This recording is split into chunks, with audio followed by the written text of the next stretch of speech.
Hi every one. ഇന്ന് നമ്മളിവിടെ grade 10ൻ്റെ first chapter adventures in a banyan tree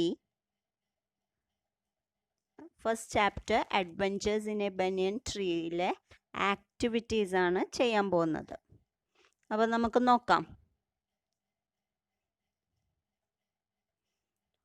first activity, revisit the story and complete the story tree.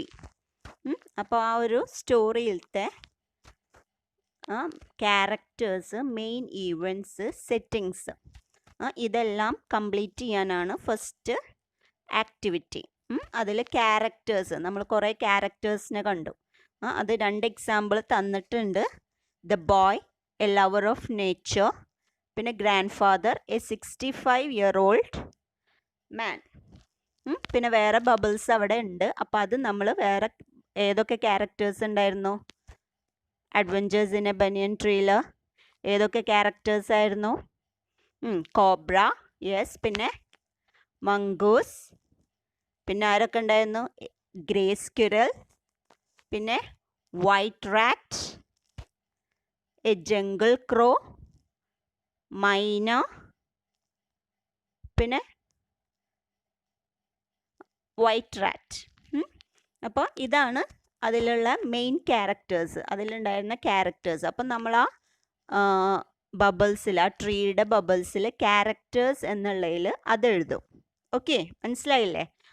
ആരൊക്കെയാണ്? Cobra, a jungle crow, grandmother, grey squirrel, mongoose, myna, പിന്നെ white rat.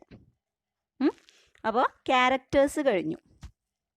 അടുത്തുള്ളത് അതിലെ പ്രധാനപ്പെട്ട events എന്തൊക്കെയായിരുന്നു? Main events. രണ്ടാമത് ആ ട്രങ്കിൽ തടിമുള്ളത് main events ആണ് ചോദിച്ചിരിക്കുന്നത്. അത് 3 ബോക്സ് ആണ് ഉള്ളത്. അത് ഫസ്റ്റ് ബോക്സ് ഓൾറെഡി ഫിൽ ചെയ്തിട്ടുണ്ട്. ബാക്കി 2 ബോക്സസ് ആണ് ഉള്ളത് നിങ്ങൾക്ക് ചെയ്യാനുള്ളത്. അപ്പോൾ ഫസ്റ്റിൽ എന്താ? The boy's friendship with the squirrel. പിന്നെ ആകെ 2 മെയിൻ ഈവൻറ്റ്സ് ആണ്. അപ്പോൾ അതിൽ 2 മെയിൻ ഈവൻറ്റ്സ് എന്തൊക്കെ എഴുതും നിങ്ങൾ? അടുത്ത ബോക്സിൽ എന്താ എഴുതുക? The fight between the cobra and the mongoose and the cobras death. അതാണ് അടുത്ത ബോക്സിൽ എഴുതുക. മംഗൂസും കോബ്രയും തമ്മിലുള്ള ഫൈറ്റും പിന്നെ കോബ്രയുടെ മരണവുമാണ് അടുത്ത ഇവൻ്റായിട്ട് എഴുതുക. പിന്നെ അതിൻ്റെ അടുത്ത ബോക്സിൽ The squirrel's friendship with a white rat and the birth of 3 white squirrels. അതൊരു അൺയൂഷ്വൽ സൈറ്റ് ആയിരുന്നു. അത് ഇതുവരെ കാണാത്തൊരു സൈറ്റ് ആയിരുന്നു അല്ലേ, വൈറ്റ് സ്ക്വിറൽസ്. അപ്പോൾ അതൊരു ഇമ്പോർട്ടൻ്റ് ആയിട്ടുള്ളൊരു ഇവൻ്റ് ആണ് അതിൽ. അപ്പോൾ ഇത് രണ്ടുമാണ് ഇമ്പോർട്ടൻ്റ് ഈവൻറ്റ്സ് നിങ്ങൾ അതിൽ ഫില്ല് ചെയ്യേണ്ടത്. ഫസ്റ്റ് വൺ മംഗൂസും കോബ്രയും തമ്മിലുള്ള ഫൈറ്റും അതിൽ മംഗൂസിൻ്റെ മരണം. പിന്നുള്ളത് the squirrel's friendship with a white rat and the birth of 3 white squirrels. അതിൽ സ്ക്വിറലും വൈറ്റ് റാറ്റും തമ്മിൽ അവരുടെ ഫ്രണ്ട്ഷിപ്പും പിന്നെ birth of 3 white squirrel, 3 white സ്ക്വിറൽസിൻ്റെ ജനനവുമാണ് നിങ്ങൾ മെയിൻ ഈവൻറ്റ്സ് എഴുതുന്നത്. ക്യാരക്ടേഴ്സ്, അതിലുള്ള മെയിൻ കഥാപാത്രങ്ങളെ എഴുതുന്നു. പിന്നെ മെയിൻ ഈവൻറ്റ്സ് എന്ന് പറഞ്ഞാൽ അതിലുള്ള പ്രധാനപ്പെട്ട കാര്യങ്ങൾ. അതൊന്ന് ഏറ്റവും ഇമ്പോർട്ടൻ്റ് ആയിട്ടുള്ള സംഭവമാണ് കോബ്രയും മംഗൂസും തമ്മിലുള്ള ഫൈറ്റും ഡെത്ത് ഓഫ് കോബ്ര. പിന്നെ ഉള്ളത് അതിലുള്ളത് സ്ക്വിറൽ ആൻഡ് റാറ്റ്സ് ഫ്രണ്ട്ഷിപ്പും അതിൽ ബർത്ത് ഓഫ് 3 വൈറ്റ് സ്ക്വിറൽസും. ഫസ്റ്റ് വൺ ഓൾറെഡി തന്നതാണ്, the boy's friendship with the squirrel. Okay, പിന്നുള്ളത് സെറ്റിങ്സ് ആണ്. ലാസ്റ്റ് വന്നത് നിങ്ങൾക്ക് സെറ്റിങ്സ് ആണ്. എവിടെയാണ് ഇത് നടക്കുന്നത് എന്നുള്ളത്, ആ സെറ്റിങ്സ് എവിടെയാണ്? അത് ഒന്ന് നമ്മുടെ ബനിയൻ ട്രീയുടെ ഹാഫ് വേ അപ്പ്, ബനിയൻ ട്രീയുടെ പകുതി ഒരു പ്ലാറ്റ്ഫോമിൽ അവിടെയാണ് ഒരു നമ്മുടെ ബോയ് കഥാപാത്രം ഇരിക്കുന്നത്. അതാണ് ഒരു സെറ്റിങ്സ്. പിന്നെ നടന്നതൊക്കെ ആ ഹൗസും അതിനോട് ചുറ്റിപ്പറ്റിയുള്ള ഗാർഡനും. അവിടെയാണ് ബാക്കിയുള്ള സംഭവങ്ങളെല്ലാം നടന്നത്. അതാണ് ഇതിലത്തെ സെറ്റിങ്സ് പറയുന്നത്. ഓക്കെ, മനസ്സിലായില്ലേ? അപ്പോൾ ഇതൊന്ന് എഴുതിയെടുക്കുക. ഓക്കെ, ക്യാരക്ടേഴ്സ് ഉണ്ട്, settings. It was A warm April afternoon. The boy was sitting on the platform he had built halfway up on the banyan tree. ഒരു ഏപ്രിൽ ആഫ്റ്റർനൂൺ ആയിരുന്നു, ഉച്ചസമയമായിരുന്നു. The boy was sitting on the platform. Boy പ്ലാറ്റ്ഫോമിൽ ഇരിക്കുകയായിരുന്നു. ഏത് platform? He had built halfway up on the banyan tree. അവൻ ഉണ്ടാക്കിയ platform, ബനിയൻ ട്രീയുടെ പകുതി ഉയരത്തിൽ, പകുതിയുള്ള ആ ഒരു ബ്രാഞ്ചിന്മേ അവൻ ഉണ്ടാക്കിയ ആ പ്ലാറ്റ്ഫോമിൽ ഇരിക്കുകയായിരുന്നു. അതാണ് ഒരു ഇത്. Next one, a huge black cobra came out from a clump of cactus to the garden beneath the tree. അത് കോബ്ര കാക്ടസിൻ്റെ ഇടയിൽ നിന്ന് ഗാർഡനിലേക്ക് വന്നത്. At the same time, a mongoose also came out from a bush and stayed face to face ready for a fight. പിന്നെ മംഗൂസും ബുഷസിൻ്റെ ഉള്ളിൽ നിന്ന് പുറത്തേക്ക് വന്നിട്ട് ഇവർ രണ്ടുപേരും ഫേസ് ടു ഫേസ് ഫൈറ്റിന് വേണ്ടി റെഡി ആവുന്നത്. ഇതാണ് സെറ്റിങ്സ്. ഓക്കെ, അപ്പോൾ ഇത് നിങ്ങൾ കംപ്ലീറ്റ് ചെയ്യുക. ഓക്കെ, അടുത്തത് activity 2. Activity 2. The boy was very much thrilled by his acquaintance with the squirrel. He writes a letter to his friend telling him about his new friend. നമ്മളെ hero boy, boy ഭയങ്കര thrilled ആയിരുന്നു, ഭയങ്കര happy ആയിരുന്നു. സ്ക്വിറലുമായിട്ടുള്ള പരിചയത്തിൽ ഭയങ്കര happy ആയിരുന്നു, ആ ഒരു ഫ്രണ്ട്ഷിപ്പിൻ്റെ ഇതിൽ. അപ്പോൾ ആള് ബോയ് വേറൊരു ഫ്രണ്ടിന് ലെറ്റർ എഴുതുകയാണ്. ഇതിന് പുതിയ ഫ്രണ്ടിനെ കുറിച്ച് പറഞ്ഞിട്ട്, സ്ക്വിറൽ എന്ന ഫ്രണ്ടിനെ കുറിച്ച് ഡിസ്ക്രൈബ് ചെയ്തിട്ട് നമ്മൾ ലെറ്റർ എഴുതുകയാണ്. Okay, help him complete the letter. നമ്മൾക്ക് ആകെ കംപ്ലീറ്റിംഗ് ഓഫ് ദ ലെറ്റർ മാത്രമേ ഉള്ളൂ. ഓൾറെഡി ഫോമാറ്റും കാര്യങ്ങളൊക്കെ നിങ്ങൾക്ക് തന്നിട്ടുണ്ട്. ഇത് ഏത് ടൈപ്പ് ഓഫ് ലെറ്റർ ആണെന്നറിയോ? ഫ്രണ്ട്സിന് എഴുതുന്നത് ഏത് ടൈപ്പ് ഓഫ് ലെറ്റർ ആണ്? ഫോമൽ ലെറ്ററും ഇൻഫോമൽ ലെറ്ററും. ലെറ്റർ 2 ടൈപ്പാണുള്ളത്. ഒന്ന് ഫോർമൽ ലെറ്റർ എന്ന് പറയും, അടുത്തത് ഇൻഫോമൽ ലെറ്റർ എന്ന് പറയും. ഫോർമൽ ലെറ്റർ എന്ന് പറഞ്ഞാൽ ഒഫീഷ്യൽ ലെറ്റർ. നമ്മൾ ഓഫീസുകൾക്ക്, സ്കൂള്, കോളേജസ്, കമ്പനി അങ്ങനത്തെ പുറത്തുള്ള സ്ഥലങ്ങളിലൊക്കെ എഴുതുന്ന ലെറ്ററാണ് ഫോർമൽ ലെറ്റർ. പേര് നിങ്ങൾ ശ്രദ്ധിക്കുക, ഫോർമൽ ഓർ ഒഫീഷ്യൽ. ഒഫീഷ്യൽ എന്ന് പറഞ്ഞാൽ ഓഫീസ് അങ്ങനത്തെ സംഭവം, അങ്ങനെ ഒന്ന് റിലേറ്റ് ചെയ്ത് പഠിച്ചാൽ മതി. അപ്പോൾ പെട്ടെന്ന് തെറ്റില്ല. ഫോർമൽ എന്താ ഇൻഫോർമൽ എന്താ എന്നുള്ളത് തെറ്റാണ്ടിരിക്കാൻ. ഫോർമൽ എന്ന് പറയുമ്പോൾ നമ്മൾ പുറത്ത് പോകുമ്പോൾ നമ്മൾ കുറച്ച് ഫോർമാലിറ്റീസൊക്കെ ഫോളോ ചെയ്യും അല്ലേ? നമ്മൾ വീട്ടിൽ പെരുമാറുന്ന പോലെയല്ല, പുറത്ത് പോയാൽ കുറച്ച് ഫോർമാലിറ്റീസും കുറച്ച് പെരുമാറുന്നതിൽ കുറച്ച് ചിട്ടവട്ടങ്ങളൊക്കെ ഉണ്ടാവും, ഒരു ഫോർമാലിറ്റി. അത് ഓർത്താൽ മതി. പുറത്തുള്ളവർക്ക് ഫോർമൽ ലെറ്ററും ഇൻഫോർമൽ നമ്മുടെ റിലേറ്റീവ്സ്, ഫ്രണ്ട്സ്, പാരൻസ് ഒക്കെ ഇൻഫോർമൽ അല്ലെങ്കിൽ പേഴ്സണൽ ലെറ്റർ എന്ന് പറയും. ഫോർമൽ ലെറ്റർ നമ്മൾ ഒഫീഷ്യൽസിനും, ഓഫീസ്, കമ്പനീസ്, സ്കൂൾ, കോളേജസ്, വേറെ സെൻറ്റേഴ്സ്, വല്ല കോച്ചിങ് സെൻറ്റർ അങ്ങനെ അവർക്കൊക്കെ ആപ്ലിക്കേഷൻ അങ്ങനെയൊക്കെ എഴുതുന്നതാണ് ഫോർമൽ ലെറ്റർ. നിങ്ങൾക്ക് ഇവിടെ തന്നിരിക്കുന്നത് ഫ്രണ്ടിന് എഴുതാനുള്ള ലെറ്ററാണ്. ഫ്രണ്ട് എന്ന് പറയുമ്പോൾ it is informal letter. Informal letter ആർക്കൊക്കെ നമ്മൾ എഴുതും? പാരൻസിന്, റിലേറ്റീവ്സിന്, ഫ്രണ്ട്സിന്. അപ്പോൾ ഇൻഫോർമൽ ലെറ്ററിൻ്റെ ഫോമാറ്റൊക്കെ നിങ്ങൾ പഠിച്ചതല്ലേ? എന്താണ് ഫോമാറ്റ്? ഫസ്റ്റ് റൈറ്റേഴ്സ് അഡ്രസ്സ് എഴുതും. ആരാണോ ലെറ്റർ എഴുതുന്നത് ആളുടെ അഡ്രസ്സാണ് ഫസ്റ്റ് വരിക. ഓക്കെ, അപ്പോൾ റൈറ്റേഴ്സ് അഡ്രസ്സ്. അത് കഴിഞ്ഞിട്ട് ഒരു ലൈന് വിടുക. എന്നിട്ട് നിങ്ങൾ ഡേറ്റ് എഴുതുക. ഡേറ്റ് എഴുതുമ്പോൾ ഇപ്പോൾ 16/7/20 എന്ന് എഴുതാണ്ട് 16th July 2020 അങ്ങനെ ഫുള്ളായിട്ട് ലെറ്റർ എഴുതുക.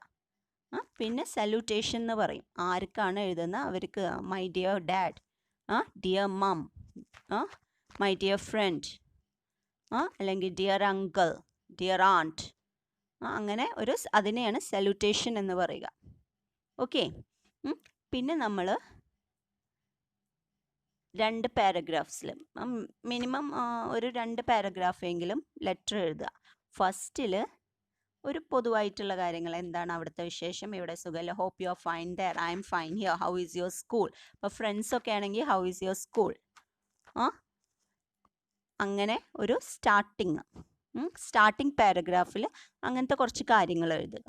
Hope you are fine here, I'm doing well here, how is your school എന്നൊക്കെ എഴുതുക.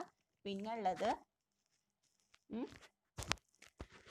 അടുത്ത പാരഗ്രാഫിൽ നമ്മൾ എന്താണോ, എന്ത് പർപ്പസിനാണ്, ഇപ്പം നമുക്കൊരു ക്വസ്റ്റ്യൻ ഉണ്ടാവും. ഇപ്പം ഇതിലെന്താ പറയുന്നത്, നമ്മുടെ പുതിയ ഫ്രണ്ടിനെ കുറിച്ച് ആണ് പറയുന്നത്. അപ്പോൾ ആ ഫ്രണ്ടിനെ കുറിച്ച് അത് നമ്മൾ സെക്കൻഡ് പാരഗ്രാഫിൽ എഴുതുക. നമ്മൾ ലാസ്റ്റ് ലൈനിൽ എഴുതുന്നത് convey my regards to your parents, hope you will reply soon. അങ്ങനെ ഒരു 2 സെൻറ്റൻസ് പഠിച്ചു വെക്കുക. ഫസ്റ്റിൽ hope you are fine, we are doing well or we are fine here. ഫ്രണ്ട്സൊക്കെ ആണെങ്കിൽ ഹൗ ഈസ് യുവർ സ്കൂൾ, ഫാദറിനും മദറിനൊക്കെ ഹൗ ഈസ് യുവർ സ്കൂൾ എന്ന് എഴുതരുത്. ഓക്കെ. അങ്ങനെ കുറച്ച് കാര്യങ്ങൾ നിങ്ങൾ മെയിനായിട്ട് പഠിച്ചു വെക്കുക. ആദ്യം 2-3 വരി എന്താ എഴുതേണ്ടത്, അതൊക്കെ കുറച്ചൊരു കോമൺ സെൻസ് യൂസ് ചെയ്യുക. എന്താണ് എഴുതേണ്ടതെന്ന് നിങ്ങൾ ഇതാക്കിയിട്ട് ഫ്രണ്ട്സിനും ഒക്കെ എഴുതുമ്പോൾ hope you are fine, we are fine here. Hope you are ഫൈനും വി ആർ ഫൈൻ ഹിയറും എല്ലാവർക്കും എഴുതാം. നിങ്ങൾക്ക് റിലേറ്റീവ്സിന് എഴുതാം, പാരൻസിന് എഴുതാം, ഫ്രണ്ട്സിന് എഴുതാം, എല്ലാവർക്കും എഴുതാം. പിന്നെ ഹൗ ഈസ് യുവർ സ്കൂൾ, അല്ലെങ്കിൽ ഹൗ ഈസ് യുവർ വെക്കേഷൻ, അങ്ങനെയുള്ള കാര്യങ്ങൾ. പിന്നെ എന്തിനാണോ, ഇപ്പോൾ write a letter to your friend, describing about your new friend എന്ന് പറഞ്ഞിട്ട് ക്വസ്റ്റ്യനിലുണ്ട്. അപ്പോൾ അതാണ് നമ്മുടെ പർപ്പസ്. കത്തെഴുതുന്ന എന്തിനു വേണ്ടിയിട്ടാണ്, ആ പർപ്പസ് നമ്മൾ അടുത്ത പാരഗ്രാഫിലായിട്ട് എഴുതുക. പിന്നെ അത് ലാസ്റ്റ് കൺക്ലൂഡ് ചെയ്യുക. I hope you will come, അല്ലെങ്കിൽ hope you will reply soon. Hope you will reply സൂണും convey my regards to your പാരൻസും പഠിച്ചു വെക്കുക. ഓക്കെ. ഈ 2 സെൻറ്റൻസും നമുക്ക് എല്ലാ ലെറ്ററിലും എഴുതാം. ഇപ്പോൾ പാരൻസിന് എഴുതരുത്, കാരണം convey my regards to your പാരൻസിന് നമ്മൾ നമ്മുടെ പാരൻസിന് എഴുതുന്ന കത്തിൽ എഴുതില്ല. Okay. Hope you will reply soon അതെല്ലാവർക്കും എഴുതാം. പിന്നെ ഫ്രണ്ട്സൊക്കെ ആണെന്നുണ്ടെങ്കിൽ നിങ്ങൾക്ക് convey my regards to your parents, അല്ലെങ്കിൽ convey my regards to all in the house, അങ്ങനെ ആയാലും മതി. അതാവുമ്പോൾ എല്ലാവർക്കും എഴുതാം. ഓക്കെ. അത് കഴിഞ്ഞിട്ട് അതിൻ്റെ താഴെ യു ആർ ലവിങ്, നിങ്ങളുടെ സിഗ്നേച്ചർ ആദ്യം ഇടുക, പിന്നെ നിങ്ങളുടെ പേര് എഴുതുക. ഓക്കെ. എല്ലാ എഴുതുന്നതും ലെഫ്റ്റ് സൈഡിലാണ് എഴുതുക. ഓക്കെ, മനസ്സിലായോ? ഇതാണ് ലെറ്റർ റൈറ്റിംഗ്. അപ്പോൾ ഈ ലെറ്റർ നിങ്ങൾ എങ്ങനെ എഴുതും, അതൊന്ന് നോക്കണ്ടേ?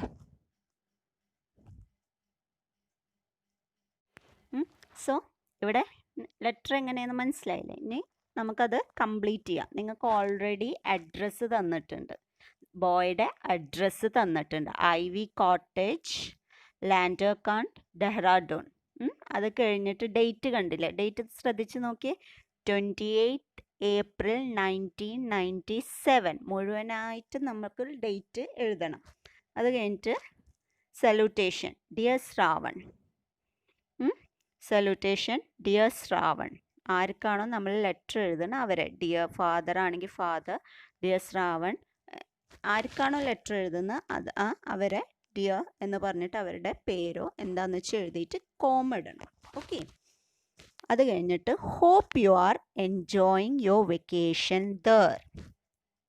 ഫസ്റ്റ് ലൈന് നമുക്ക് തന്നിട്ടുണ്ട്. Okay. Hope you are enjoying your vacation there. നീ അവിടെ നിൻ്റെ വെക്കേഷൻ എൻജോയ് ചെയ്യുന്നു എന്ന് ഞാൻ വിചാരിക്കുന്നു. ഹോപ്പ്. ഓക്കെ. അത് കഴിഞ്ഞിട്ട് I'm doing the same here at grandpa's house. ഞാനും ഇവിടെ എൻജോയ് ചെയ്യുന്നു ഗ്രാൻഡ് പായുടെ വീട്ടിൽ. I got a new friend here. Do you know who the new friend is? എനിക്കിവിടെ ഒരു പുതിയ ഫ്രണ്ടിനെ കിട്ടി. നിനക്കറിയോ എൻ്റെ പുതിയ ഫ്രണ്ട് ആരാന്ന്? A little cute squirrel. Grey in colour.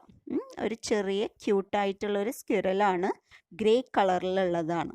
Okay, അത് നമ്മൾ ഫസ്റ്റ് പാരഗ്രാഫായിട്ട് എഴുതുന്നത്. അടുത്ത ലൈന്, in the beginning he was a little resentful towards me, but now finding that I am not harmful he is very friendly and familiar with me even to take food from my hands.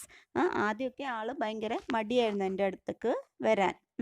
But now, പക്ഷെ ഇപ്പോൾ മനസ്സിലായപ്പോൾ, ഞാൻ harmful അല്ല, ഞാൻ ഉപദ്രവിക്കില്ല എന്ന് മനസ്സിലായപ്പോൾ, he is very friendly and familiar with me. ആൾ എൻ്റെ അടുത്ത് ഭയങ്കര ഫ്രണ്ട്ലിയും ഭയങ്കര പരിചയമുള്ള പോലെയാണ്. എൻ്റെ കയ്യിൽ നിന്ന് ഫുഡ് വരെ കഴിക്കും. You know, in our garden there is a magnificent banyan tree. നിനക്കറിയോ, ഞങ്ങളുടെ ഗാർഡനിൽ ഒരു വലിയൊരു ബനിയൻ ട്രീ ഉണ്ട്, which is older than my grandpa. ആ ട്രീ എന്ന് പറഞ്ഞാൽ എൻ്റെ ഗ്രാൻഡ് പാനേക്കാളും വയസ്സുള്ളതാണ്. ഗ്രാൻഡ് പാക്ക് എത്ര, 65 വയസ്സല്ല, അതിനേക്കാളും ഓൾഡാണ് ഞങ്ങളുടെ banyan tree. I often spend my free time on the tree, and the squirrel will also be there with me sometimes in my pocket. ഞാൻ എല്ലാ സമയവും എൻ്റെ ഫ്രീ ടൈമിൽ എൻ്റെ ഫ്രീ ടൈം സ്പെൻഡ് ചെയ്യുന്നത് ആ മരത്തിൻ്റെ മുകളിലാണ്. പിന്നെ എൻ്റെ കൂടെ ആ സ്ക്വിറലും ഉണ്ടാവും, എൻ്റെ പുതിയ ഫ്രണ്ടും ഉണ്ടാവും, ചിലപ്പോൾ എൻ്റെ പോക്കറ്റിലൊക്കെ ഇരിക്കും. എ ഫ്യൂ ഡേയ്സ് എഗോ, കുറച്ച് ദിവസം മുൻപ്, my grandpa brought home a white rat. എൻ്റെ ഗ്രാൻഡ് പാ എന്ത് വാങ്ങിക്കൊടുന്നു, ഒരു വൈറ്റ് റാറ്റിനെ. Which he brought from the bazaar, കടയിൽ നിന്ന്, മാർക്കറ്റിൽ നിന്ന് വാങ്ങിച്ചൊരു വൈറ്റ് റാറ്റിനെ വീട്ടിലേക്ക് കൊടുന്നു. I often take it with me to the tree. ഞാൻ അതിനെ മിക്കവാറും എല്ലായ്പ്പോഴും എൻ്റെ കൂടെ ബനിയൻ ട്രീയുടെ മുകളിൽ കൊണ്ടുപോകും. Soon it made a friendship with the squirrel. വേഗം തന്നെ അത് സ്ക്വിറലുമായിട്ട് ഫ്രണ്ട്ഷിപ്പ് കൂടി, white rat. Meanwhile a strange thing happen. ഇതിൻ്റെ ഇടയിൽ ഒരു അപൂർവമായൊരു സംഭവം നടന്നു. എന്താണത്? My new friend build a nest in a hole in the tree. എൻ്റെ പുതിയ ഫ്രണ്ട്, എൻ്റെ സ്ക്വിറൽ, ഒരു നെസ്റ്റ് ഉണ്ടാക്കി, ഒരു കൂടുണ്ടാക്കി, ട്രീയുടെ ഹോളിൻ്റെ ഉള്ളിൽ ഒരു കൂടുണ്ടാക്കി. Which we check tree. When we checked it, we found 3 little white squirrels. ഞങ്ങളത് ചെക്ക് ചെയ്ത് നോക്കിയപ്പോൾ എന്താ കണ്ടത്? ആ നെസ്റ്റിൻ്റെ ഉള്ളിൽ 3 വെള്ള കുഞ്ഞ് സ്ക്വിറലുകളെ കണ്ടു. My grandpa says that he has not seen white squirrels ever before in his life. grandpa പറഞ്ഞു, ഞാൻ എൻ്റെ ജീവിതത്തിൽ വൈറ്റ് സ്ക്വിറൽസിനെ കണ്ടിട്ടില്ല. അങ്ങനെ വൈറ്റ് സ്ക്വിറൽസ് ഉണ്ടാവാറില്ല. ഗ്രേയും ബ്ലാക്കും ലൈൻസുള്ളോ അങ്ങനത്തെ ഒക്കെ സ്ക്വിറൽസാണ് കൂടുതൽ കാണുന്നത്. വൈറ്റ് സ്ക്വിറൽസ് അപൂർവമാണ്, ഞാൻ കണ്ടിട്ടില്ല, ഗ്രാൻഡ് പ ജീവിതത്തിൽ ഇതുവരെ കണ്ടിട്ടില്ല. And he also says that the white rat is the father of them. അപ്പോൾ ഗ്രാൻഡ് ഫാദർ പറഞ്ഞു, ഈ വൈറ്റ് സ്ക്വിറൽസിൻ്റെ അച്ഛൻ വൈറ്റ് റാറ്റ് ആണെന്ന്. ഓക്കെ, അപ്പോൾ അതാണ് ആ മെയിൻ ഇൻസിഡൻറ്റ് ഫ്രണ്ടിനായിട്ട് ഷെയർ ചെയ്യാനുള്ളത്. അത് കഴിഞ്ഞിട്ട് അടുത്ത ലാസ്റ്റിൽ കൺക്ലൂഡ് ചെയ്യാണ്. I invite you to come to our home one day. ഞാൻ നിന്നെ എൻ്റെ വീട്ടിലേക്ക് ക്ഷണിക്കുകയാണ്, നീ ഒരു ദിവസം വരണം. We can spend enough time in the garden and on the banyan tree. നമുക്ക് ഗാർഡനിലും പിന്നെ ബനിയൻ ട്രീയിലും സമയം സ്പെൻഡ് ചെയ്യുക. You may come with your sister and parents. നിനക്ക് നിൻ്റെ സിസ്റ്ററിനെയും പാരൻസിനായിട്ടും വരാം, അവരും ഹാപ്പി ആവും ഈ ഒരു സ്ട്രേഞ്ച് വൈറ്റ് സ്ക്വിറൽസിനെ കാണാം. They will also be happy to see the rare and strange gift of nature. പ്രകൃതിയുടെ റെയറായിട്ടുള്ള, അപൂർവമായിട്ടുള്ളതും സ്ട്രേഞ്ച് വിചിത്രമായിട്ടുമുള്ള ഗിഫ്റ്റ് കാണാൻ അവരും ഹാപ്പിയാവും, സന്തോഷമാവും.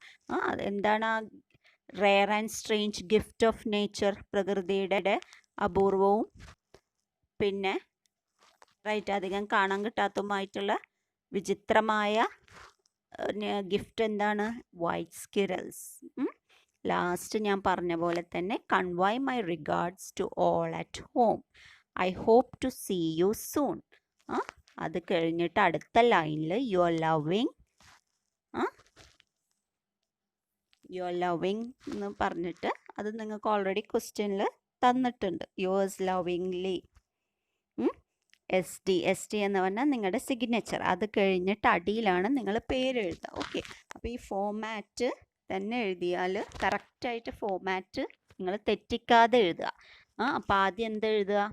ആദ്യം നമ്മൾ നമ്മുടെ അഡ്രസ്സ് എഴുതണം. ഇവിടെ നമ്മൾ ആരാ എഴുതുന്നത്? ബോയുടെ അഡ്രസ്സാണ്, നമ്മുടെ അഡ്രസ്സ് അല്ല. The boy was very much thrilled by his acquaintance with the squirrel. He writes a letter to his friend. ഇവിടെ നമ്മുടെ ബനിയൻ ട്രീയിലത്തെ ബോയുടെ അഡ്രസ്സാണ്. നിങ്ങൾ ബോയ് എന്ന് അസ്യൂം ചെയ്തിട്ടാണ് ലെറ്റർ എഴുതുന്നത്, അല്ലാണ്ട് നിങ്ങളുടെ അഡ്രസ്സ് അതിൽ കൊണ്ട് എഴുതരുത്. അപ്പോൾ അത് അഡ്രസ്സ് എഴുതുക. അത് കഴിഞ്ഞിട്ട് ഡേറ്റ് ഫുൾ എഴുതുക. പിന്നെ ഡിയർ എന്ന് പറഞ്ഞ് സല്യൂട്ടേഷൻ എഴുതുക. പിന്നെ ഫസ്റ്റ് ലൈനിൽ മിക്കവാറും hope you are doing fine, we are fine here, അങ്ങനെ കുറച്ച് സെൻറ്റൻസ് നിങ്ങൾ പഠിച്ചു വെക്കുക. Okay, hope you are doing fine, we are fine here. ഇപ്പോൾ ഫ്രണ്ട്സിനൊക്കെ ആണെങ്കിൽ ഹൗ ഈസ് യുവർ സ്കൂൾ എന്ന് പറഞ്ഞിട്ട് പിന്നെ എഴുതുന്നതാണ് നിങ്ങളുടെ മാറ്റർ. എന്തിനാണോ ലെറ്റർ. ഇപ്പോൾ ഇതിലുള്ളതെന്ന് പറഞ്ഞാൽ ഈവൻസ് എന്ന് പറഞ്ഞാൽ നിങ്ങൾ ടെക്സ്റ്റിൽ ഉള്ള ആ ഈവൻസ് നിങ്ങളുടെ സെൻറ്റൻസിൽ വളരെ സിമ്പിളായിട്ട് എഴുതുക. അത് കഴിഞ്ഞിട്ട് last convey my regards to all at home, I hope to see you soon. ഈ സെൻറ്റൻസും നിങ്ങൾ പഠിച്ചു വെക്കുക. അതും നിങ്ങൾക്ക് എപ്പോഴും യൂസ് ചെയ്യാം. അതിൻ്റെ ഈ മെയിൻ മാറ്ററാണ് ചേഞ്ച് വരുള്ളൂ, അല്ലേ? മെയിൻ മാറ്ററാണ് ചേഞ്ച് വരുള്ളൂ. ആദ്യത്തെയും ഹോപ്പ് യു ആർ ഡൂയിങ് ഫൈനും വി ആർ ഫൈൻ ഹിയറും പിന്നെ convey my regards to all at ഹോമും I hope to see you സൂണും എല്ലാ ലെറ്ററിലും നിങ്ങൾക്ക് എഴുതാം. ഓക്കെ, ബാക്കിയുള്ള കുറച്ച് കാര്യങ്ങൾ അങ്ങോട്ടും ഇങ്ങോട്ടും ചെറിയ ഡിഫറൻസ് ഉണ്ടാവും. അപ്പോൾ അത് പഠിച്ചാൽ തന്നെ പിന്നെ അത് കഴിഞ്ഞിട്ട് last your loving, yours loving എന്ന് പറഞ്ഞിട്ട് സൈൻ ഇടുക. പിന്നെ നിങ്ങളുടെ പേരെഴുതുക. ഓക്കെ, മനസ്സിലായില്ലേ? അതാണ് ലെറ്റർ റൈറ്റിംഗ്. Okay, activity 2. ഇനി നമുക്ക് ആക്ടിവിറ്റി 3ലേക്ക് പോകാം. Activity 3. Watching the nature around us is really interesting. Each and every living being has its own characteristics. The boy in the story narrates certain features of a few animals. List them out. നിങ്ങൾക്ക് സ്റ്റോറിയിൽ കുറേ ആനിമൽസിനെ കുറിച്ചിട്ട് explain ചെയ്യുന്നുണ്ട്. അവരെ characters എങ്ങനെയാണ്, എന്തൊക്കെയാണെന്നുള്ളത് explain ചെയ്യുന്നത്. അത് നിങ്ങളിവിടെ എഴുതുക. Squirrel, snake, mongoose. 3 എണ്ണമാണ് തന്നിരിക്കുന്നത്. Squirrel, snake, mongoose. ഓക്കെ, അതിൽ സ്ക്വിരൽ ഓൾറെഡി ഫിൽ ചെയ്തിട്ടുണ്ട്. Okay, squirrel. The squirrel was very young. It was small and grey in color. Finding the boy not harmful, it became very friendly with him. It trusted the boy and even took food from his hands.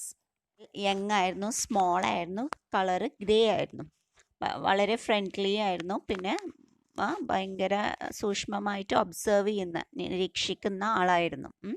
Finding the boy not harmful, boy harmful അല്ല എന്ന് കണ്ടപ്പോൾ they became friends, it became friends with him. അവന് ബോയായിട്ട് friendly ആയി. ഇനിയുള്ളത് നമുക്ക് സ്നേക്കാണ്. സ്നേക്കിനെ കുറിച്ച് എന്തൊക്കെ പറയാം? It was black in colour. പിന്നെ it was a skillful and experienced fighter. പിന്നെ ഫാങ്സിൽ the was deadly venom, is it poison ഉണ്ടായിരുന്നു. പിന്നെ മംഗൂസ് എന്തായിരുന്നു? It was 3 feet long, grain colour. It was a clever fighter, aggressive. It had a bushy tail. Then പിന്നെന്തൊക്കെയാണ്? അപ്പോൾ അങ്ങനെ അതിനെക്കുറിച്ചുള്ള ഇപ്പോൾ സ്റ്റോറിയിൽ നിന്ന് ഇപ്പോൾ നിങ്ങൾക്ക് പേജ് നമ്പർ 11 ടെക്സ്റ്റ് ബുക്കിൽ പേജ് നമ്പർ 11 നോക്കിയാൽ ക്ലിയർ ആയിട്ട് അതിൽ കോബ്രയും മംഗൂസിനെയും കുറിച്ച് ഡിസ്ക്രൈബ് ചെയ്ത് പറയുന്നുണ്ട്. ഒന്നും എക്സ്ട്രാ ചേർക്കേണ്ട കാര്യമില്ല. നിങ്ങളോട് ടെക്സ്റ്റിൽ ബോയ് ആണ്. Watching the nature around us is really interesting. Each and every living being has its own character. The boy in the story narrates certain features of a few animals. ഈ സ്റ്റോറിയിൽ boy narrate ചെയ്യുന്നുണ്ട്, പറയുന്നുണ്ട് കുറച്ച് കാര്യങ്ങൾ, ഈ ആനിമൽസിനെ കുറിച്ചുള്ള description തരുന്നുണ്ട്. അത് എഴുതാനാണ് പറഞ്ഞിരിക്കുന്നത്. അപ്പോൾ അത് ടെക്സ്റ്റ് നിങ്ങൾ നന്നായി വായിച്ചിരിക്കണം. അപ്പം തന്നെ നിങ്ങൾക്ക് കുറേയൊക്കെ എഴുതാൻ പറ്റും. Okay.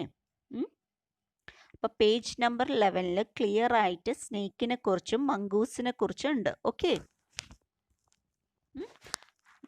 The snake was a huge cobra and it was black in color. The cobra was skillful and experienced fighter. It could move swiftly and strike with the speed of light. The sacs behind its sharp, long fangs were full of deadly venom. Okay. ഒരു huge cobra ആയിരുന്നു, black in colour ആയിരുന്നു, വളരെ skilful and experience fighter ആയിരുന്നു. And it could move very fast and strike, അടിക്കാൻ പറ്റുമായിരുന്നു. Strike ചെയ്യാന്ന് പറഞ്ഞാൽ hit ചെയ്യാൻ പറ്റുമായിരുന്നു വിത്ത് സ്പീഡ് ഓഫ് ലൈറ്റ്. അത്ര സ്പീഡിൽ, അത്രയും സ്കിൽഫുൾ ആയിരുന്നു. The sacs behind its sharp long fangs were full of deadly venom. അപ്പോൾ ആ ഫാങ്സ് എന്ന് പറഞ്ഞാൽ നല്ല കൂർത്ത പല്ലുകൾ, 2 കൂർത്ത പല്ലുകൾ ഉണ്ടായിരുന്നു. അപ്പോൾ അതിൻ്റെ ബാക്കിലുള്ള ചെറിയ ഒറോയിൽ ഫുൾ ഓഫ് ഡെഡ്ലി വെനം ആയിരുന്നു, ഭയങ്കര ഡേഞ്ചറസ് ആയിട്ടുള്ള പോയ്സൺ ഉണ്ടായിരുന്നു. ഓക്കെ. അപ്പം അതാണ് സ്നേക്ക്. ഓക്കെ. ഇനി അടുത്തത് mongoose. The mongoose was 3 feet long and grey in color. Mongoose എന്തായിരുന്നു? 3 feet long ആയിരുന്നു, 3 അടി ഹൈറ്റ് ഉണ്ടായിരുന്നു, ആൻഡ് ഗ്രേ ഇൻ കളർ ആയിരുന്നു. Okay.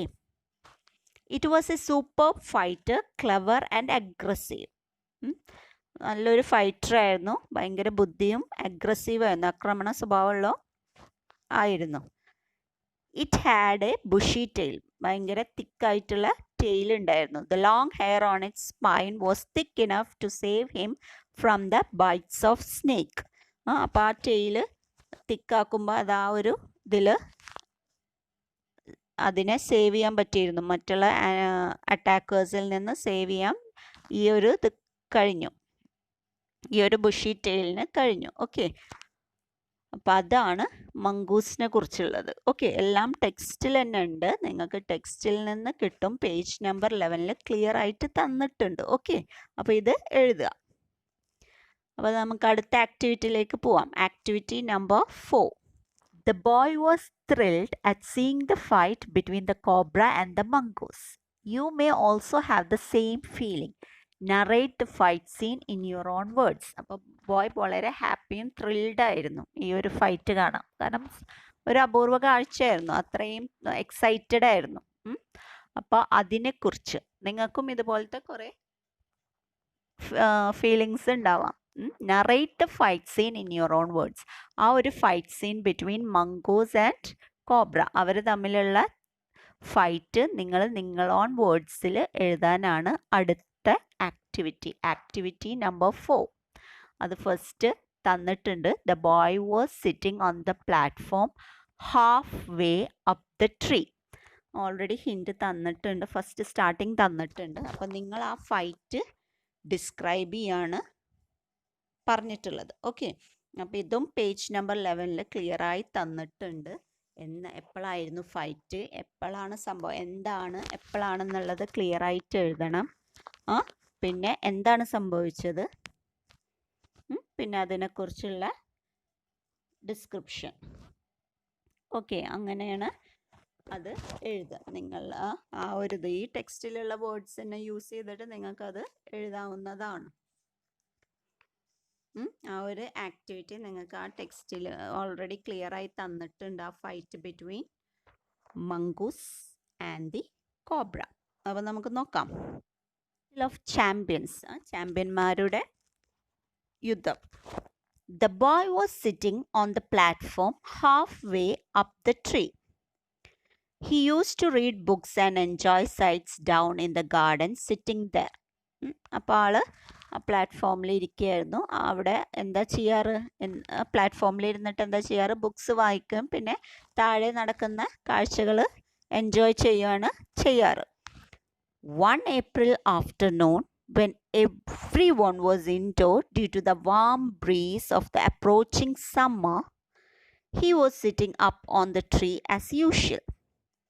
Suddenly, he saw a huge black cobra gliding into the garden beneath him out from a cactus clump. At the same time, a mongoose also emerged from the bush nearby and went straight for the cobra. അപ്പോൾ boy മുകളിൽ ഒരു platform ഇട്ട്, മരത്തിൻ്റെ മുകളിൽ ഒരു platform ഇട്ടിട്ട് അവിടെ ഇരുന്ന് ബുക്സ് എന്താണ് അവിടെ ചെയ്യാറ്, അവിടെ ഇരുന്നിട്ട് എന്താ ചെയ്യാറ്, ബുക്സ് വായിക്കും, പിന്നെ ഗാർഡനിൽ നടക്കുന്ന കാഴ്ചകളൊക്കെ കണ്ട് ആസ്വദിക്കുകയായിരുന്നു. ഓക്കെ, അപ്പോൾ ആ ഒരു ഏപ്രിൽ ആഫ്റ്റർനൂൺ ആയിരുന്നു, ഉച്ച സമയമായിരുന്നു, ഏപ്രിലായിരുന്നു. കാരണം ചൂടായതുകൊണ്ട് എല്ലാവരും അകത്തായിരുന്നു. ഓക്കെ, വീടിനകത്തായിരുന്നു. ബോയ് മാത്രമാണ് പുറത്തുണ്ടായിരുന്നത്. ഗ്രാൻഡ് ഫാദറും ഗ്രാൻഡ് മദറും എല്ലാവരും അകത്തായിരുന്നു. ഇൻഡോർസ് മീൻസ് അകത്തായിരുന്നു. Okay, he was sitting up on the tree as usual. എല്ലായ്പ്പോഴും ചെയ്യുന്ന പോലെ അവന് മരത്തിൻ്റെ മുകളിൽ അങ്ങനെ ഇരിക്കുകയായിരുന്നു. സഡൻലി പെട്ടെന്ന് എന്താ സംഭവിച്ചത്? എ ഹ്യൂജ് ബ്ലാക്ക് കോബ്ര, ഒരു വലിയ ഒരു ബ്ലാക്ക് കോബ്ര ഗാർഡൻ്റെ ഇതിൽ കൂടെ വന്നിട്ട് കാക്ടസ് കൂട്ടത്തിൻ്റെ ഉള്ളിൽ കൂടെ വന്ന് ഗാർഡനിലേക്ക് വന്നു. ആ സമയം തന്നെ മങ്കൂസും ബുഷുകളുടെ ഇടയിൽ കൂടെ പുറത്ത് വന്നിട്ട് ഇവർ രണ്ടുപേരും സ്ട്രെയിറ്റ് മുഖത്തോട് മുഖം നോക്കി, മുഖത്തോട് മുഖം എത്തി രണ്ടുപേരും. Both of them came face to face in a clearing beneath the tree on which the boy was sitting. അപ്പോൾ ഫേസ് ടു ഫേസ് ആയിരുന്നു. അപ്പോൾ ഇത് കറക്റ്റ് നമ്മുടെ ബോയുടെ മരത്തിൻ്റെ അടിയിലായിരുന്നു സംഭവം. അപ്പോൾ ബോയ്ക്ക് കാണാമായിരുന്നു.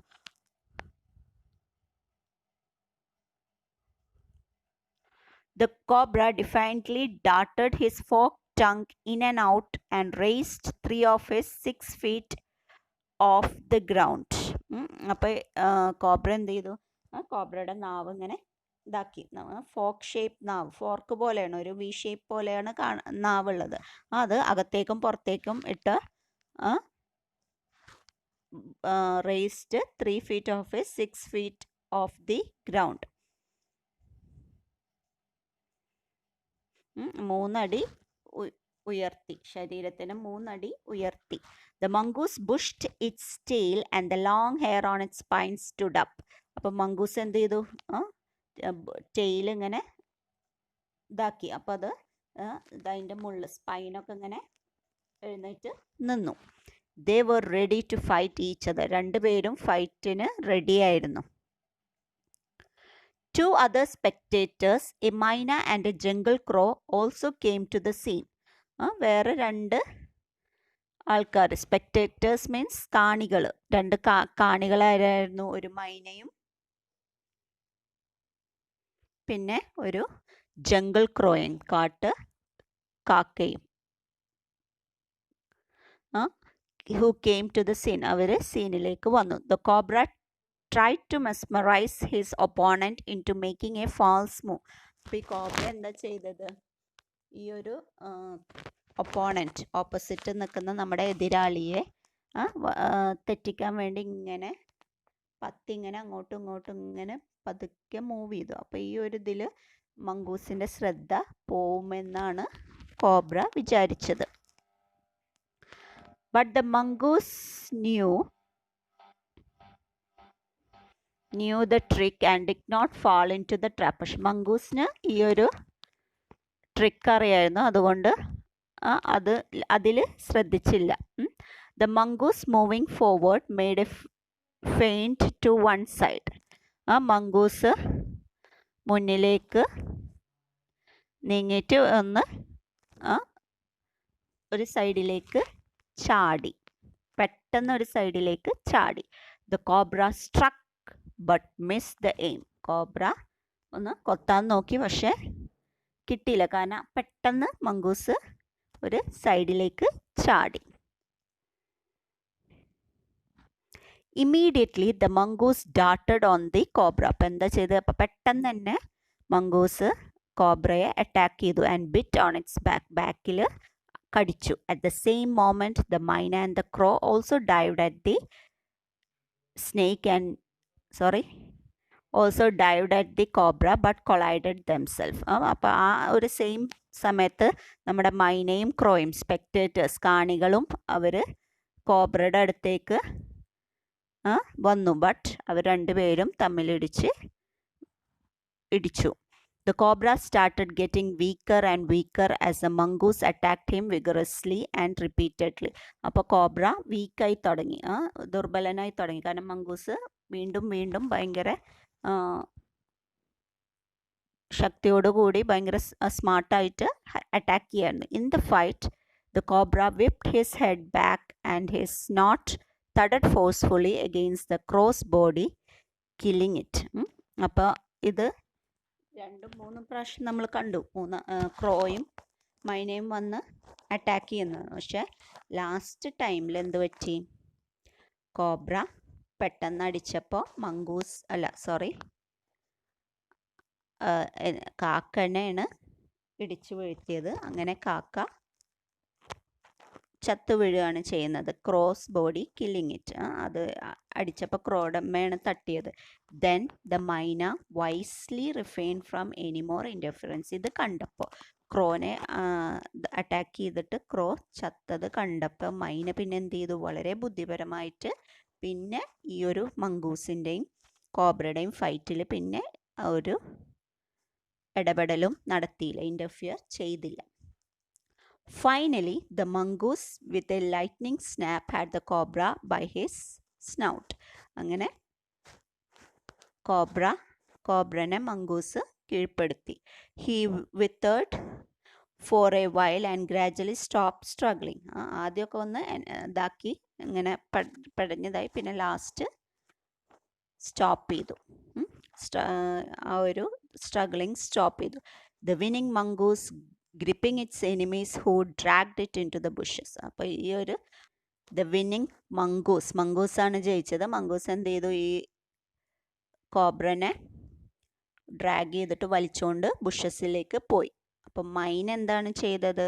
മൈന ഈ ഒരു വിജയത്തിൽ, മംഗൂസിൻ്റെ വിജയത്തിൽ ഒരു സൗണ്ട് ഉണ്ടാക്കി, ഒരു ലോ സൗണ്ട് ഓഫ് കൺഗ്രാജുലേറ്റ് ചെയ്യാൻ വേണ്ടി ഒരു സൗണ്ട് ഉണ്ടാക്കിയിട്ട് ഫ്ലൂ അവേ, എന്നിട്ട് പറന്നു പോയി. ഓക്കെ, അപ്പോൾ ഇതാണ് ആ ഒരു ഡിസ്ക്രിപ്ഷൻ, ബാറ്റിലിനെ കുറിച്ചുള്ളൊരു ഡിസ്ക്രിപ്ഷൻ. അപ്പോൾ അതാണ് ആക്ടിവിറ്റി നമ്പർ 5. ഓക്കെ, മനസ്സിലായില്ലേ? ആക്ടിവിറ്റി 4 ആണ് കഴിഞ്ഞത്. അപ്പോൾ ആക്ടിവിറ്റി 4 ആണ് കഴിഞ്ഞത്. ഇനി activity 5. And amongst the wool were the 3 baby squirrels, all of them white. The boy couldn't stop wondering about the white squirrels. If he scribbled down this unforgettable sight in his diary, how would it be? അപ്പോൾ ഇതൊരു diary entry ആണ്. Okay, diary entry ആണ്. അപ്പം നമ്മൾ ആ baby സ്ക്വിറൽസിനെ കുറിച്ചിട്ടാണ് എഴുതാൻ പറഞ്ഞിരിക്കുന്നത്. അപ്പോൾ ഡയറി എൻട്രി എങ്ങനെയാണ് നിങ്ങൾ എഴുതുക? എന്താണ് അതിൻ്റെ ഫോമാറ്റ്? ഫസ്റ്റ് ഡേറ്റ് എഴുതും, അതിന് താഴെ ഡേ എഴുതും എന്നാണ്, പിന്നെ ടൈമും എഴുതണം. ടൈം കമ്പൽസറി അല്ല, പക്ഷെ ഡേറ്റും ഡേയും നിങ്ങൾ എഴുതും. എന്നിട്ട് ആ ഒരു ഇത് എക്സ്പ്ലെയിൻ ചെയ്യലാണ്, എങ്ങനെയാണ് നടന്നത് എന്നുള്ളത് എക്സ്പ്ലെയിൻ ചെയ്യലാണ്. ഓക്കെ, അപ്പോൾ ഡയറി നോക്കാം. ഡേറ്റ് എന്നാണ് എക്സാം എഴുതണം, അന്നത്തെ ഡേറ്റ് ഇടാൻ മറക്കരുത് കേട്ടോ. Okay, 18th June 2019, Tuesday, 11 PM. What a wonderful sight! My grey squirrel has got white babies. I have never seen or heard of white squirrels before. Even Grandpa does not know about white squirrels.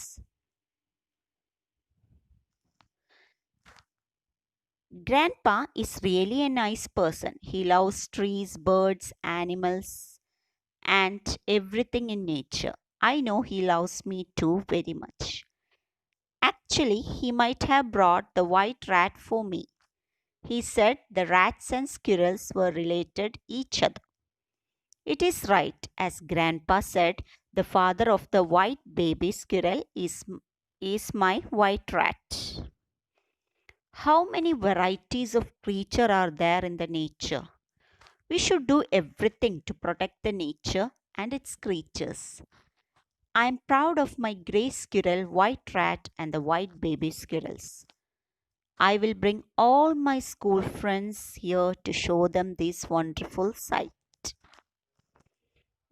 അപ്പോൾ അന്നുണ്ടായ ആ ഒരു experience not ചെയ്യണം നമ്മൾ. നമ്മുടെ എന്തെങ്കിലും ഒക്കെ അപൂർവമായി ഉണ്ടായ എന്തെങ്കിലും ഒരു വിശേഷപ്പെട്ട കാര്യങ്ങളൊക്കെയാണ് ഡയറിയിൽ എഴുതാറ്. അപ്പോൾ ആസ് യൂഷ്വൽ ഡേറ്റ് എഴുതുക, അത് കഴിഞ്ഞിട്ട് എന്നാണോ പിന്നെ ടൈമോ.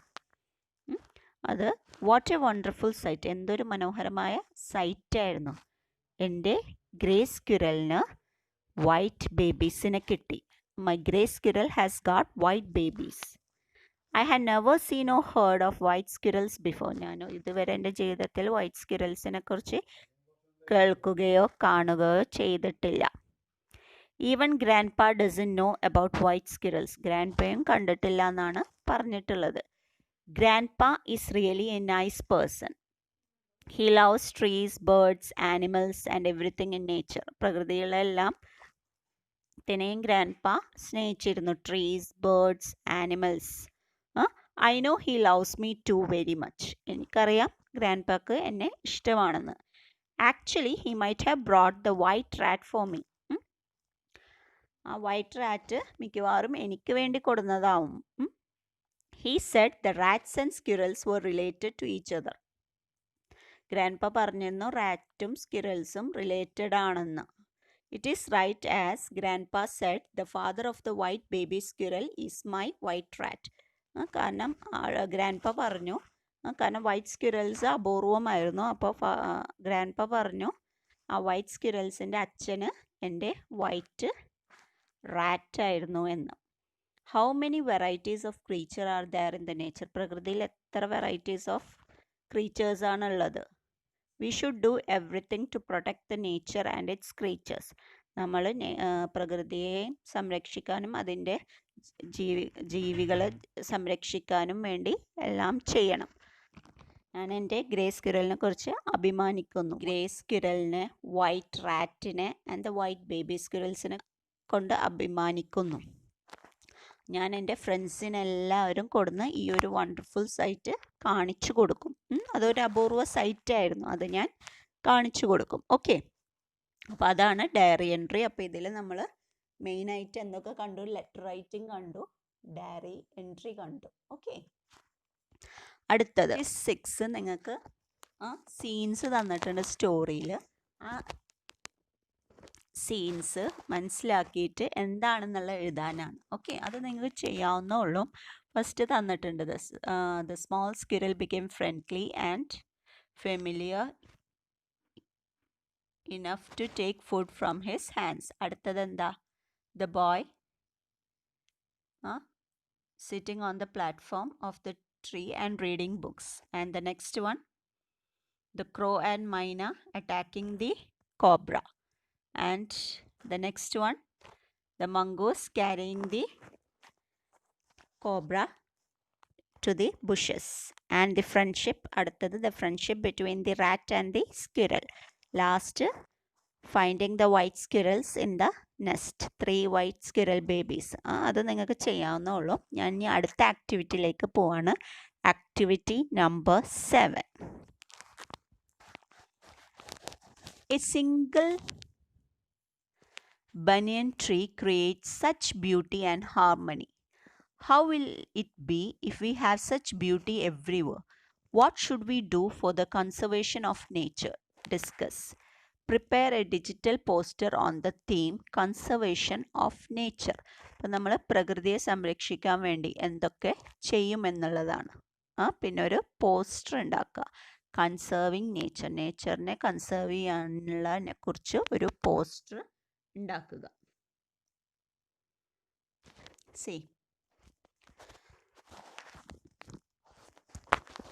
പോസ്റ്റർ എന്ന് പറയുമ്പോൾ അത് ക്ലിയർ ആയിരിക്കണം. ഇമേജസ് നിങ്ങൾ വരക്കണം, ചിത്രങ്ങൾ വരക്കണം. പിന്നെ അതിൻ്റെ ചെറിയ ബോൾഡ് ലെറ്റേഴ്സിൽ, ക്യാപിറ്റൽ ലെറ്റേഴ്സിൽ വലുതാക്കി അതിനുള്ള ക്യാച്ചി വേർഡ്സ് കൊടുക്കണം. ഇപ്പം നിങ്ങൾക്കൊരു ഫോമാറ്റ് തന്നിട്ടുണ്ട്. Trees are our life blood. Going green is as easy as ABC. Protect trees. അങ്ങനെ കുറച്ച് സ്ലോഗൻസ് ഒക്കെ എഴുതിയിട്ട് നിങ്ങൾ പോസ്റ്റർ ഉണ്ടാക്കുക. നിങ്ങൾക്ക് ഇതാ കണ്ട കുറച്ച് വേർഡിങ്സ് തന്നിട്ടുണ്ട്. Plant tree, protect nature, trees protect us, trees provide us, trees give us, never take from us, trees are shades for us, trees are shelter for us, and many others. Trees catch rainwater for us, trees catch heat and cool us, trees help us, never harm us. കുറേ വലിച്ചു വാരി എഴുതരുത്. Catching ആയിട്ടുള്ള കുറച്ച് slogans എഴുതുക, wordings എഴുതുക, പിന്നെ picture വരയ്ക്കുക. ഓക്കെ. പോസ്റ്റർ, വേറൊരു പോസ്റ്ററും കൂടി ഉണ്ട്. Green future, our environment is in your hands. അതിന് എഴുതാൻ പറ്റുന്ന slogans: plant tree, protect nature, root of our existence is on top of trees, pollution everywhere, solution nowhere, avoid plastic, save our planet, say no to pollution to make life pleasant, global warming is a warning, carbon emission is a killing poison, don't harm nature, let every creature be calm in future, let rivers flow pure, make lives grow sure. ഇതൊക്കെയാണ് slogans. ഇതിൽ നിന്ന് നിങ്ങൾക്ക് ഏതെങ്കിലും എടുത്തെഴുതാം, അല്ലെങ്കിൽ നിങ്ങൾ on slogans ഉണ്ടെങ്കിൽ അതാണ് നല്ലത്. അങ്ങനെ ഒരു പോസ്റ്റർ, നല്ലൊരു പിക്ചറൊക്കെ വെച്ചിട്ട് നല്ല ക്യാച്ചിങ് ആയിട്ടുള്ള ഇത്, കുറേ അതും ഇതും കുറേ ഒരു 5-6 ഒന്നും എഴുതണ്ട. ബോൾഡ് ലെറ്റേഴ്സിൽ കാണാവുന്നത്, പെട്ടെന്ന് കണ്ടാൽ നമുക്ക് മനസ്സിലാവണം എന്തിനെ കുറിച്ചാണെന്നുള്ളത്. അതും പിന്നെ ഒരു സ്ലോഗനും കൂടി എഴുതി ക്ലോസ് ചെയ്യുക. ഓക്കെ. അടുത്തത് ആക്ടിവിറ്റി 8ൽ the story adventures in a banyan tree portraits the happy childhood of the writer blended with enchanting nature. Adventures in a banyan tree എന്ന് പറഞ്ഞത് ഒരു ഹാപ്പി ചൈൽഡ്ഹുഡ്, ഒരു സന്തോഷകരമായിട്ടുള്ളൊരു ബാല്യമാണ് അവിടെ കാണിക്കുന്നത്. റൈറ്റർ നേച്ചറിനുമായിട്ട് ഉള്ളൊരു ഇതാണ്. Can the future generation enjoy such A beautiful life. ഇനിയൊരു future, അടുത്ത ഒരു തലമുറയ്ക്ക് ഇങ്ങനെ ഒരു സുന്ദരമായൊരു ലൈഫ് എൻജോയ് ചെയ്യാൻ പറ്റുമോ? വെക്കേഷനൊക്കെ ഇങ്ങനെ ഇത് മരത്തിൻ്റെ മുകളിൽ കയറിയിരിക്കാനും ഇത്രയും വലിയൊരു മരവും ഒക്കെ ഉണ്ടാവുമോ എന്നുള്ളതാണ് ചോദ്യം. Analyze the following pictures and identify the environmental issues portrayed in them. ഇതിൽ കുറേ പിക്ചേഴ്സ് കാണിക്കുന്നു. മരം വെട്ടുന്നതും പിന്നെ കുറേ പ്ലാസ്റ്റിക്സ് എമിറ്റ് ചെയ്തിട്ട് പുറത്തിട്ടിട്ടുള്ള അവസ്ഥയും പിന്നെ ലാസ്റ്റ് പൊല്യൂഷൻ്റെ ഒരു ഇതാണ്. മരമില്ല, ഗ്ലോബൽ വാർമിങ്, ഫാക്ടറിയിൽ നിന്ന് പോയ്സണസ് ഗ്യാസും പൊല്യൂഷൻ, എയർ പൊല്യൂഷൻ, അതൊക്കെ കൊണ്ട് ചൂട് കൂടുന്നതും ഗ്ലോബൽ വാർമിങ്ങിൻ്റെ ഒരു ഇതും പിന്നെ ലോകത്തുണ്ടാകുന്ന പിന്നെ ബാക്കിയുള്ള വെള്ളപ്പൊക്കം അങ്ങനത്തെ സംഭവങ്ങളൊക്കെയാണ് കാണിച്ചിരിക്കുന്നത്. അപ്പോൾ ഇതിൻ്റെ ഒക്കെ ഇത് നിങ്ങൾ എഴുതണം. എന്താണ് പ്രശ്നം, പിന്നെ അത് എന്താണ് അതിൻ്റെ റിസൾട്ട് എന്നുള്ളതും കൂടി എഴുതുക. ഓക്കെ.